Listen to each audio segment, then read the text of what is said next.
जय एवरीवन, स्वागत है आपका वी नेशन 111 के एक नए एपिसोड में, जहां आपके लिए लेकर आते हैं इंडियन डिफेंस के प्रमुख अपडेट्स को। सबसे पहले दोस्तों, अगर मैं आपसे कहूं कि ब्राज़ील जो पहले से ही साब ग्रिपेन ईएफ फाइटर जेट को ऑपरेट कर रहा है, अब भारत के तेजस मार्क 1 अल्फा में भी इंटरेस्ट दिखा रहा है, तो शायद पहली नज़र में ये बात थोड़ी अजीब लगेगी।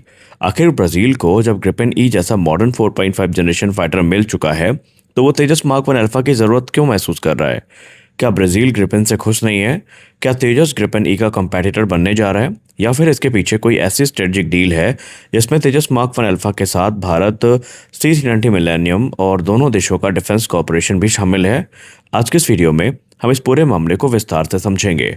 पहले हम समझते हैं कि ब्राज़ील की मौजूदा जो रिक्वायरमेंट है वो क्या है। देखिए, ब्राज़ीलियन एयरफोर्स ने साब के ग्रिपेन ईएफ फाइटर जेट को अपना प्रमुख मॉडर्न कॉम्बैट एयरक्राफ्ट के तौर पर चुना है।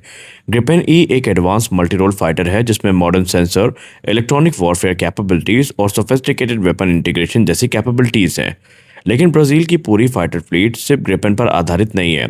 ब्राज़ील के पास पुराने नॉर्थरोप F5 फाइटर जेट्स हैं जो कई दशकों से सर्विस में हैं, और यहीं से तेजस मार्क 1 अल्फा के लिए एक संभावित जगह बनती दिखाई दे रही है। ब्राज़ील को आने वाले समय में अपने एजिंग F5 फ्लीट को रिप्लेस करना होगा, लेकिन हर F5 को रिप्लेस करने के लिए ज़रूरी नहीं कि ब्राज़ील एक महंगा हाई एंड फाइटर जेट खरीदे। यानी ब्राज़ील के सामने एक सवाल है, क्या हर मिशन के लिए ग्रिपेन ई इस्तेमाल करना इकोनॉमिकली सेंसिबल होगा? यही तेजस मार्क 1 अल्फा एक संभावित सोल्यूशन बन सकता है। देखिए, तेजस और ग्रिपेन का आपस में कंपटीशन नहीं है। यहाँ पर क्या ये कॉम्प्लीमेंट्री फीट की भूमिका निभाएगा? आपके मन में ये भी प्रश्न आ रहा होगा। अगर ब्राज़ील तेजस मार्क 1 अल्फा खरीदता है तो इसका मतलब ये नहीं होगा कि तेजस और ग्रिपेन एक दूसरे को रिप्लेस करेंगे, बल्कि दोनों अलग अलग रोल्स के लिए लिए जा सकते हैं। एक तरफ होगा ग्रिपेन ई जो कि हाई एंड कॉम्बैट प्लेटफॉर्म है, वही दूसरी तरफ होगा तेजस मार्क 1 अल्फा जो कि relatively economical multi role fighter jet की भूमिका निभाएगा। यहाँ पर मैं ये बिल्कुल भी नहीं कहता कि तेजस कहीं से भी ग्रिपेन से कम एडवांस है या कम टेक्नोलॉजिकली एडवांटेज रखता है।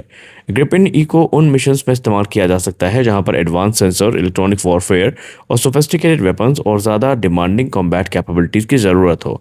वहीं तेजस मार्क 1 अल्फा को routine air defence, petrol, training और सेकेंडरी स्ट्राइक जैसे मिशन में ब्राज़ील इस्तेमाल करने के बारे में विचार कर रहा है।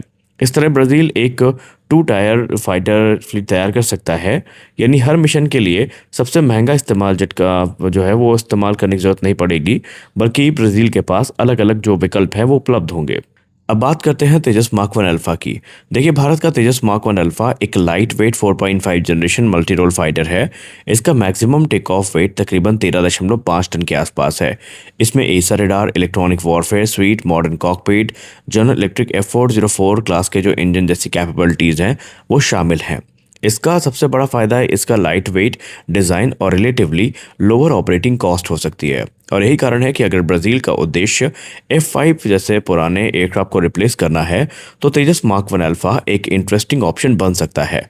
हालांकि एक बात बिल्कुल साफ है कि तेजस मार्क 1 अल्फा ग्रिपेन ई का डायरेक्ट 1-to-1 सब्स्टिट्यूट नहीं है। ग्रिपेन ई ज़्यादा एडवांस्ड और हाई एंड कैपेबिलिटी वाला प्लेटफॉर्म है, इसलिए दोनों को एक ही कैटेगरी में रखना सही नहीं होगा। डिफेंस प्रोक्योरमेंट में सिर्फ एयरक्राफ्ट की कैपेबिलिटी नहीं देखी जाती है, इकोनॉमिक्स का फैक्टर काफ़ी बड़ा होता है। कॉस्ट, मेंटेनेंस, ट्रेनिंग और ऑपरेटिंग एक्सपेंसेस भी बहुत महत्वपूर्ण भूमिका निभाते हैं। मान लीजिए कि ब्राज़ील के पास एक ऐसा मिशन है जिसमें सिर्फ रूटीन एयर पेट्रोल करनी है। क्या ऐसे हर मिशन के लिए सबसे एडवांस और एक्सपेंसिव फाइटर जेट को डिप्लॉय करना ज़रूरी होगा? जी नहीं, बिल्कुल ज़रूरी नहीं। अगर ब्राज़ील के पास एक तुलनात्मक रूप से इकोनॉमिकल फाइटर मौजूद है तो फिर ग्रिपेन ई को ज़्यादा डिमांडिंग मिशन के लिए रिजर्व रखा जा सकता है। इससे फ्लीट यूटिलाइजेशन भी बेहतर हो सकता है और ऑपरेटिंग कॉस्ट भी मैनेज करने में मदद मिल सकती है, और यही तेजस मार्क 1 अल्फा की संभावित भूमिका सामने आती है। देखिए, इससे अलग भी एक कहानी है जो कि एक इम्पॉर्टेंट रोल प्ले कर रही है, वो है C-390 मिलेनियम की कहानी। दोस्तों, अगर इस पूरी कहानी का सबसे इंटरेस्टिंग हिस्सा आपके सामने रखा जाए तो वो तेजस है ही नहीं। यहाँ पर आता है ब्राज़ील का Embraer C-390 millennium. Brazil C-390 का लॉन्च ऑपरेटर है, और इसे एयरक्राफ्ट के जो एक MTA डील है भारत की, उसमें प्रस्तुत किया गया है। और इस एयरक्राफ्ट के इंटरनेशनल एक्सपेंशन में उसकी जो इंडस्ट्रियल इंटरेस्ट है ब्राज़ील के, वो भी छिपे हुए हैं। वहीं दूसरी तरफ इंडिया को मीडियम ट्रांसपोर्ट एयरक्राफ्ट की रिक्वायरमेंट रही है। इसी वजह से इंडिया और ब्राज़ील के बीच में डिफेंस इंडस्ट्रियल कॉरपोरेशन का एक संभावित रास्ता बन सकता है। रिपोर्ट्स में एक ऐसे संभावित अरेंजमेंट की चर्चा हुई है जिसमें ब्राज़ील भारत के तेजस मार्क 1 अल्फा को ले सकता है और भारत ब्राज़ील का C-390 मिलेनियम खरीद सकता है। कुछ रिपोर्ट में आकाश एयर डिफेंस सिस्टम को भी इसमें इस ब्रॉडर कॉरपोरेशन से जोड़ने की बात सामने आई है। लेकिन यहाँ एक बात ज़रूरी है, या एक क्लैरिफिकेशन ज़रूरी है कि इसे अभी फाइनलाइज बार्टर डील नहीं माना जाना चाहिए। ये प्रपोजल और नेगोशिएशन से जुड़ी रिपोर्टिंग है, इसलिए जब तक दोनों सरकारें आधिकारिक रूप से किसी अरेंजमेंट या एग्रीमेंट की घोषणा नहीं कर देती हैं तब तक इसे कंफर्म डील कहना सही नहीं होगा। लेकिन बात तो सही है कि बार्टर डील को लेकर के हमने कई बार जो रिपोर्ट्स हैं वो देखी हैं। अब यहाँ पर सवाल आता है कि ऐसी अरेंजमेंट दोनों देशों के लिए क्या फ़ायदेमंद हो सकती हैं। देखिए, ब्राज़ील चाहता है कि C-390 मिलेनियम को ज़्यादा इंटरनेशनल कस्टमर्स मिले। इंडिया भी एक modern medium transport aircraft capability हासिल करना चाहता है। अगर दोनों देशों की ज़रूरतें एक दूसरे से जुड़ जाती हैं तो ये एयरक्राफ्ट खरीदने बेचने का मामला नहीं रहेगा सिर्फ, ये एक ब्रॉडर डिफेंस इंडस्ट्रियल पार्टनरशिप में बदल सकता है और ब्राज़ील को भारत का तेजस प्रोग्राम मिलेगा। देखिए, अब भारत को भी C-390 प्रोग्राम तक एक्सेस मिलेगा और दोनों देश फ्यूचर में टेक्नोलॉजी, मेंटेनेंस, प्रोडक्शन और डिफेंस कोऑपरेशन के क्षेत्र में एक दूसरे के साथ अपनी पार्टनरशिप को मजबूत कर सकते हैं। यानी यहाँ एयरक्राफ्ट के साथ साथ इंडस्ट्रियल डिप्लोमेसी भी काम कर सकती है। लेकिन तेजस खरीदने में ब्राज़ील के सामने चैलेंजेस भी हैं। देखिए, इसका दूसरा पहलू समझना भी ज़रूरी है। ब्राज़ील के लिए तेजस खरीदना पूरी तरीके से आसान फैसला नहीं होगा, क्योंकि ग्रिपेन के साथ पहले एक इस्टेब्लिश लॉजिस्टिक और मेंटेनेंस इकोसिस्टम भारत में मौजूद है। और अगर तेजस फ्लीट भी शामिल होती है तो ब्राज़ील को एक अलग लाइट फाइटर जेट मिल सकता है और ब्राज़ील इसको ऑपरेट करने में भी बिल्कुल भी संकोच नहीं करेगा।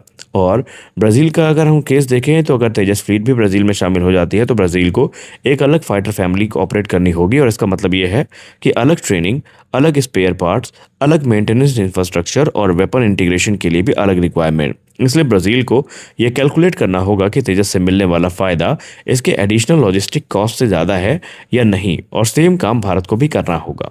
और यही वजह है कि संभावित तेजस ऑर्डर का साइज भी काफ़ी महत्वपूर्ण होगा। अगर ब्राज़ील सिर्फ एक रिलेटिवली मॉडेस्ट फ्लीट चाहता है जिसका मुख्य उद्देश्य पुराने F5 फ्लीट को रिप्लेस करना है तो ये कॉन्सेप्ट ज़्यादा लॉजिकल दिखाई देता है। लेकिन अगर ब्राज़ील बहुत बड़ी तेजस की फ्लीट बनाना चाहे और ग्रिपेन के साथ एक दूसरा मेजर फाइटर फोर्स तैयार करना चाहे तो यहाँ पर कॉम्प्लेक्सिटी ब्राज़ील के लिए थोड़ी बढ़ सकती है। इसीलिए सबसे बड़ा प्रैक्टिकल मॉडल शायद यही होगा कि ग्रिपेन ई को हाई एंड फाइटर बनाए रखा जाए और तेजस मार्क 1 अल्फा को जो उनके पेट्रोल मिशन हो गए या दूसरे इंपॉर्टेंट मिशन है उनमें यूज़ किया जाए। तो कुल मिलाकर देखना यहाँ पर इंटरेस्टिंग होगा कि ये जो स्ट्रेटजिक पार्टनरशिप की बात चल रही है ये कितने आगे तक जाती है और क्या बार्टर डील हमें देखने को मिलती है। दोस्तों, आखिर में एक बड़ा सवाल यही है कि क्या ब्राज़ील तेजस मार्क 1 अल्फा को ग्रिपेन ई के मुकाबले खरीदना चाहता है। अब यहाँ पर जवाब है और जवाब है ज़रूरी नहीं। तो आपको क्या लगता है कि यहाँ पर ब्राज़ील खरीदेगा या नहीं खरीदेगा, या आपके हिसाब से क्या तीसरा रास्ता हो सकता है, वो भी ज़रूर बताएं। मिलते हैं अगले वीडियो में, तब तक के लिए जय हिंद।